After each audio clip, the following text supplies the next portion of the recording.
என் பெயர் இந்துமதி. அப்போது நான் சென்னையில படிச்சுட்டு இருந்தேன். அப்பதான் எனக்கு என்னன்னு அறிஞ்ச நேரம்.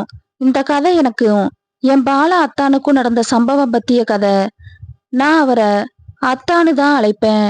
அவரும் சென்னையில வேலை செஞ்சுட்டு இருந்த காரணத்தால அடிக்கடி சந்திப்போம். அப்படி ஒரு முறை சந்திக்கும் போது அவர் படம் பார்க்க செல்வோமான்னு கேட்க, எனக்கும் என் தோழிகள் அவளுடைய பாய் ஃப்ரெண்டு கூட படத்திற்கும் பீச்சுக்குன்னு சுற்றும் கதைகளை கூற, நானும் அத்தானுடன் சரின்னு போனேன். சென்னையில எக்மோர் அருகே உள்ள ஒரு தியேட்டருக்கு சென்றோம்.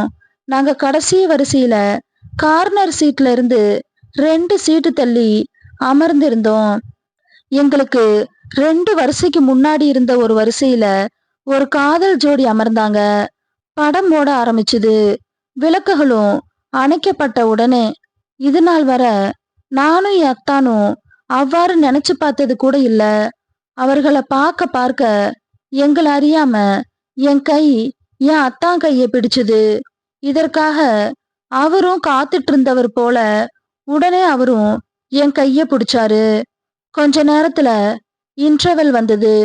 அன்று இரவு முழுதும் அதே ஞாபகங்களோட அடுத்து தியேட்டர் வேண்டாம் தான், ரூம்ல சந்திப்போன்னு கூறி அவரும் சரின்னு சொல்லிட்டாரு.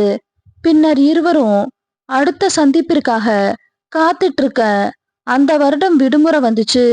அந்த விடுமுறைக்கு நான் ஊருக்கு போக போறேன்னு என் அத்தாங்கிட்ட சொல்ல, அவரு டிக்கெட் ரிசர்வ் செஞ்சு போலான்னு சொன்னாரு. நானும் சரின்னு சொன்னேன். எனக்காக அவரு சென்னை முதல் தென்காசி வர 2 பெட்டி வசதி உள்ள ஏசி கோச்ச ரிசர்வ் செஞ்சாரு. ரயிலுக்குள்ள சென்றதுக்கு அப்புறம் எங்களுக்குள்ள கேபின்குள்ள வந்து அமர்ந்தோம். அது 2 பேர் மட்டும் படுக்கும் வசதி கொண்டது. டிக்கெட் பரிசோதகர் டிக்கெட்டை செக் பண்ணி முடிச்சதும் எங்க கேபின் கதவை லாக் செஞ்சு மூடணும்.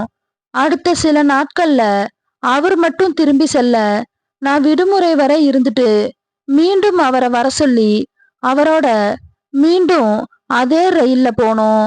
போகும்போது நன்றாக என்னை சென்னையில 2 வாரத்துக்கு ஒரு முறையாவது இருவரும் பார்த்து மகிழ்ந்தோம். நன்றி.